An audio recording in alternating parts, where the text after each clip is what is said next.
Vamos lá, pessoal. Segunda aula, filosofia aplicado às religiões. Eu estava lembrando há pouco de uma história, um conto muito interessante. Ela é uma das histórias que eu coloquei no primeiro livro que eu escrevi já faz alguns anos, onde essa história é, ela retrata muito bem de que forma nós vivemos e de que forma nós fundamentamos as nossas crenças, os nossos valores, o meio, de que forma agimos, por que agimos e como agimos. Conta-se a história que um certo jumento, ele conduzia outros e ele ia andando num caminho quando de repente ele entrou à direita, entrou na mata e começou a trilhar por um outro caminho. E aqueles demais jumentos começaram a trilhar atrás dele. Mais tarde, um pastor, ele vinha com um grupo de ovelhas. E ele viu aquele caminho aberto na mata e ele saiu da estrada principal e foi por aquele caminho.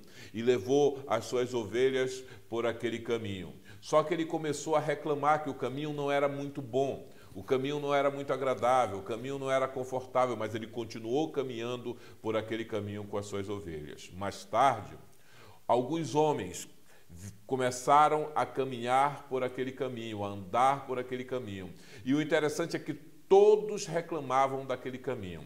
Todos diziam que aquele caminho não era bom, não era agradável, mas todos continuavam andando. Mais tarde, aquele caminho começaram a construir algumas casas ao redor à beira daquele caminho.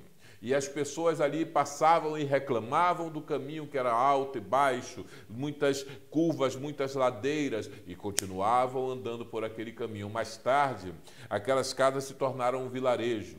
Desse vilarejo nasceu uma pequena cidade, e dessa cidade uma metrópole. E aquele caminho, aberto por um jumento, continuou a ser a passagem de todas as pessoas, e todos que passavam reclamavam daquele caminho. Nós tiramos dessa história um exemplo muito interessante. Muitas vezes, quando não temos ideias e conceitos muito fortes, caminhamos simplesmente por caminhos abertos por jumentos.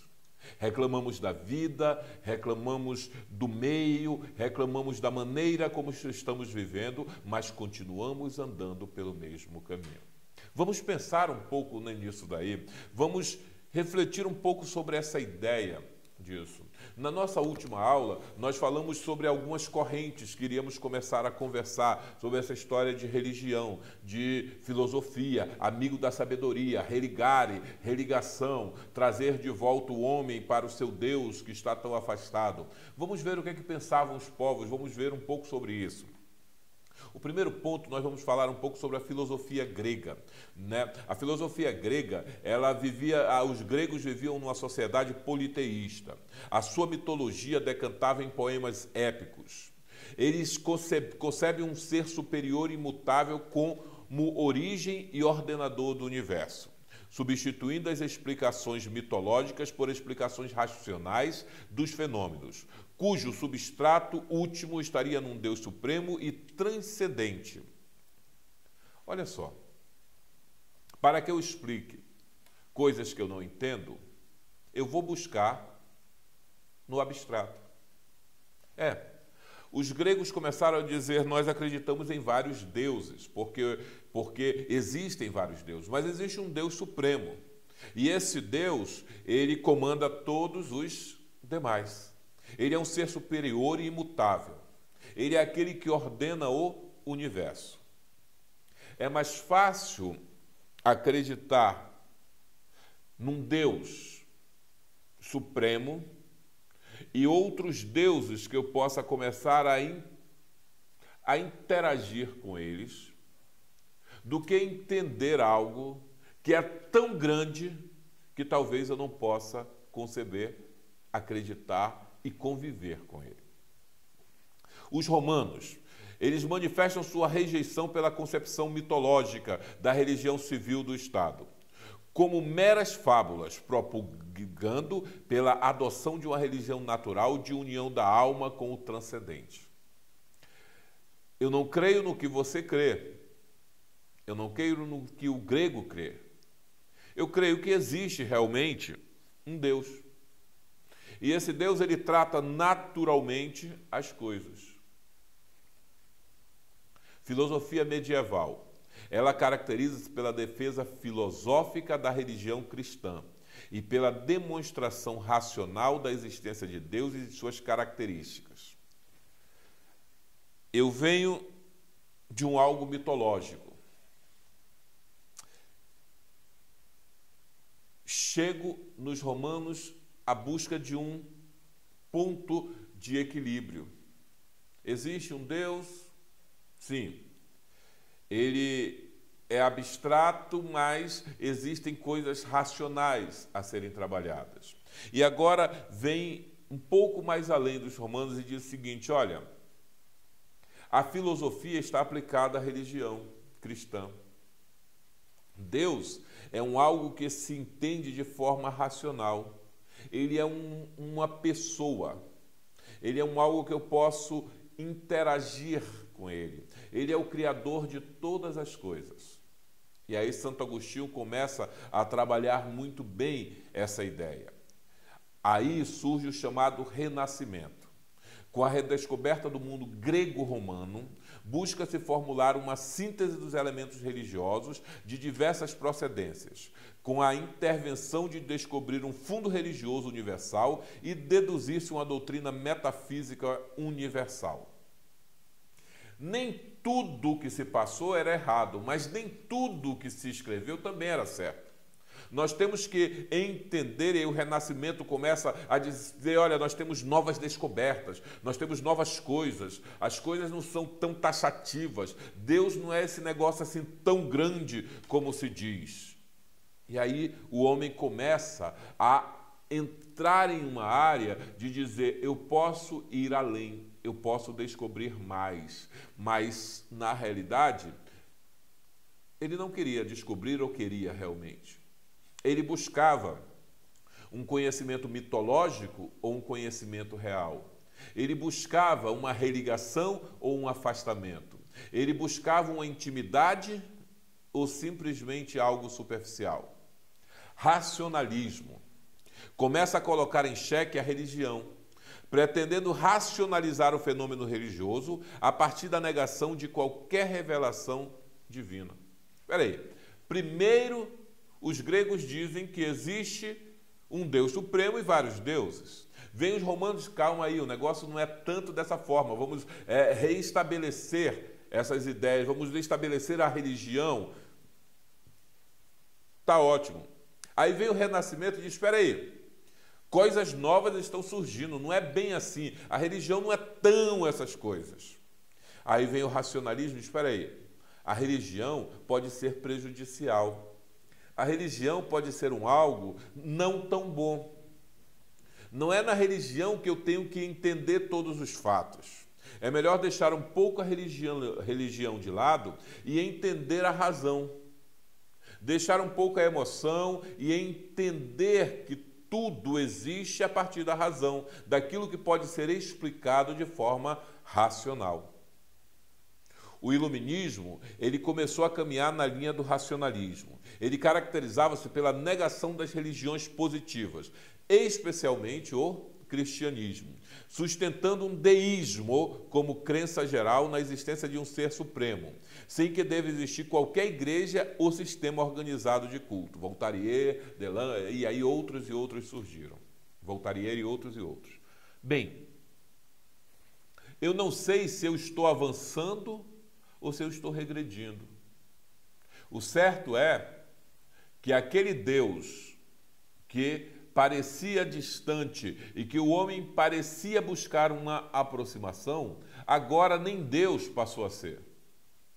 Simplesmente, ele passou a ser uma ideia, um algo no cosmos, no universo, um ser existente ali.